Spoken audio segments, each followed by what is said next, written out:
नमस्ते। कभी सोचा है घरों के बाहर लहराता ये खूबसूरत सा ध्वज आखिर है क्या? देखिए, ये सिर्फ कोई सजावट नहीं है।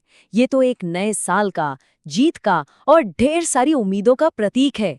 तो आज चलिए गुड़ी पड़वा के इस खूबसूरत त्योहार के गहरे मतलब को समझते हैं।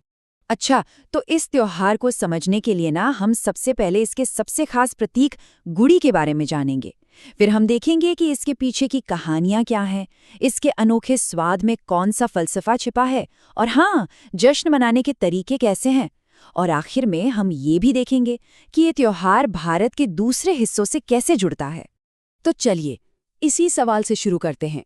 ये जो गुड़ी है, जो हर घर के बाहर इतनी शान से लहराती है, आखिर ये है क्या और इसका मतलब क्या है? तो ये है हमारा पहला पड़ाव। आइए मराठी नववर्ष के इस ध्वज, इस गुड़ी के पीछे की कहानी को समझते हैं। देखते हैं कि ये बनता कैसे है और इसका असली मतलब क्या है। तो देखिए, गुड़ी पड़वा जो है वो महाराष्ट्र और कोंकण इलाके का पारंपरिक नया साल है। ये हिंदू कैलेंडर के हिसाब से चैत्र महीने के पहले दिन मनाया जाता है। मतलब ठीक उस समय जब अमावस्या के बाद चांद दोबारा बढ़ना शुरू होता है। और यही तो वो समय है जब वसंत का खूबसूरत मौसम भी दस्तक देता है। और इसको बनाने का तरीका भी ना बहुत ही खास है। ये कोई आम झंडा नहीं है, इसमें हर चीज का एक गहरा मतलब छुपा है। सबसे पहले एक लंबा बांस जो मजबूती का प्रतीक है, उस पर एक चमकीला रेशमी कपड़ा जो जश्न का एहसास देता है, फिर नीम के पत्ते, फूल और शक्कर की माला, और सबसे ऊपर एक उल्टा रखा हुआ चांदी या तांबे का कलश जो सौभाग्य और समृद्धि लाता है ना कमाल। अच्छा, अब गुड़ी को कहाँ लगाना है ये भी बहुत मायने रखता है। इसे हमेशा घर के मेन एंट्रेंस के दाहिनी ओर, मतलब राइट साइड में लगाया जाता है। ऐसा मानते हैं कि ये दिशा आत्मा की एक्टिव एनर्जी से जुड़ी है। तो एक तरह से ये गुड़ी घर को बुरी शक्तियों से बचाती है और घर में अच्छी किस्मत, समृद्धि, इन सबको आने का न्योता देती है। तो ये तो समझ आ गया कि गुड़ी जीत और नई शुरुआत का प्रतीक है। पर सवाल ये है कि जीत किसकी और ये नई शुरुआत आखिर किस चीज की?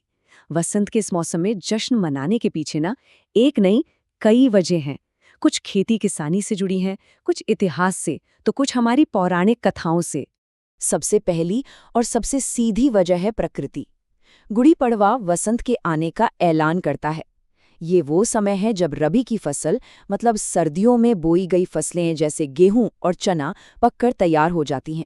तो किसानों के लिए ये अपनी मेहनत का फल पाने का और एक नए एग्रीकल्चरल साइकिल की शुरुआत का जश्न मनाने का मौका होता है। लेकिन बात सिर्फ फसल तक ही नहीं रुकती। गुड़ी पड़वा के साथ कई महान कहानियां भी जुड़ी हैं। एक मान्यता तो ये है कि इसी दिन भगवान ब्रह्मा ने इस ब्रह्मांड की रचना की थी। सोचिए कितनी बड़ी बात है। वहीं कई लोगों के लिए ये त्योहार भगवान राम की अयोध्या वापसी का जश्न है, जब वो 14 साल के वनवास के बाद रावण पर विजय पाकर लौटे थे। और इतिहास में भी इसका जिक्र है। ये राजा शालीवाहन की शकों पर महान जीत का भी प्रतीक है। तो मतलब हर तरह से ये एक जीत का त्योहार है। अच्छा, कोई भी जश्न खाने पीने के बिना तो अधूरा ही होता है ना? पर गुड़ी पड़वा पर जो पकवान बनते हैं, उनमें सिर्फ स्वाद नहीं है, बल्कि उनके पीछे जीवन का एक बहुत ही गहरा दर्शन, एक फिलॉसफी छिपी हुई है। दिन की शुरुआत होती है एक बहुत ही अनोखे प्रसाद से। इसमें होती हैं कड़वी नीम की पत्तियां और मीठा गुड़। हाँ, सुनने में थोड़ा अजीब लग सकता है, पर यकीन मानिए इसका जो सिंबलिज्म है, जो मतलब है, वो बहुत गहरा है। ये जो कड़वा मीठा स्वाद है ना, ये हमें एक बहुत ही खूबसूरत बात याद दिलाता है। ये बताता है कि जिंदगी सुख और दुख दोनों का एक मिला जुला रूप है। और ये हमें सिखाता है कि नए साल में हमें हर तरह के अनुभव के लिए तैयार रहना चाहिए, चाहे वो अच्छा हो या बुरा, और हर अनुभव का स्वागत हिम्मत और संतुलन के साथ करना चाहिए। और इस गहरे दर्शन के बाद शुरू होती है असली दावत। और दावत की शान होती है पूरन पोली, गुड़ और दाल की मीठी मीठी स्टफिंग वाली रोटी। फिर इसके साथ होती है तीखी और चटपटी कटाची आमटी, मलाई जैसा मुलायम श्रीखंड और मेवों से भरी हुई गाढ़ी गाढ़ी बासुंदी। मतलब सच में ये स्वादों का एक शानदार उत्सव होता है। तो घर में गुड़ी भी लग गई, प्रसाद भी हो गया और जबरदस्त दावत भी हो गई। लेकिन ये जश्न सिर्फ घरों की चारदीवारी तक ही सीमित नहीं रहता। चलिए अब देखते हैं कि ये उत्सव घरों से निकलकर सड़कों पर कैसे पहुंचता है।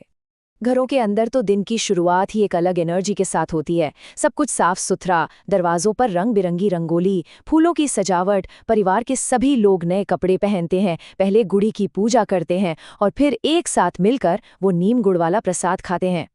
लेकिन जैसा मैंने कहा, गुड़ी पड़वा का जोश और उल्लास सिर्फ घरों तक नहीं रुकता। ये बाहर सड़कों पर उतर आता है और एक बहुत बड़े कम्युनिटी सेलिब्रेशन का रूप ले लेता है। शहरों में शोभा यात्रा के नाम से बड़े बड़े जुलूस निकाले जाते हैं। मुंबई का गिरगांव, पुणे और डोंबिवली, यहाँ की शोभा यात्राएं तो बहुत ही मशहूर हैं। जरा सोचिए वो माहौल, लोग पारंपरिक कपड़ों में सजे धजे, ढोल ताशे की गूंज और लेजिम जैसा पारंपरिक डांस जिसमें वो छोटी छोटी खड़तालों की लयबद्ध आवाज गूंजती है। पूरा का पूरा माहौल जोश और उत्साह से भर जाता है।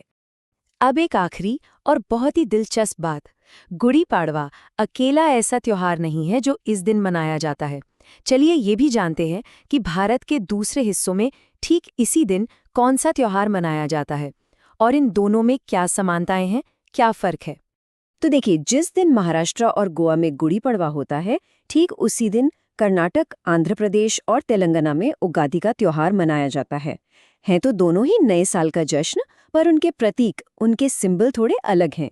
जहां गुड़ी पड़वा में जीत का ध्वज गुड़ी सबसे अहम है, वहीं उगादि का सबसे खास हिस्सा है उगादि पचड़ी। ये एक खास तरह की चटनी होती है जिसमें 6 अलग अलग स्वाद होते हैं।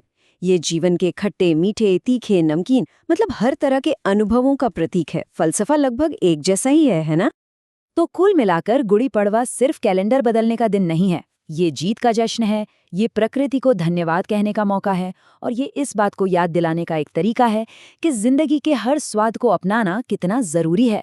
ये एक ऐसा त्योहार है जो हम सबको मिलकर एक नई, उम्मीद भरी शुरुआत करने की प्रेरणा देता है। और आखिर में ये त्योहार हमें एक गहरे सवाल के साथ छोड़ जाता है। जिस तरह गुड़ी का ध्वज एक नई शुरुआत का हौसला देता है और नीम गुड़ का प्रसाद जिंदगी के हर रंग को अपनाने की सीख देता है, वैसे ही हम सब अपनी जिंदगी में नई शुरुआत का स्वागत कैसे करते हैं? और क्या हम भी जीवन के खट्टे, मीठे, हर तरह के अनुभव को खुले दिल से स्वीकार करने के लिए तैयार हैं?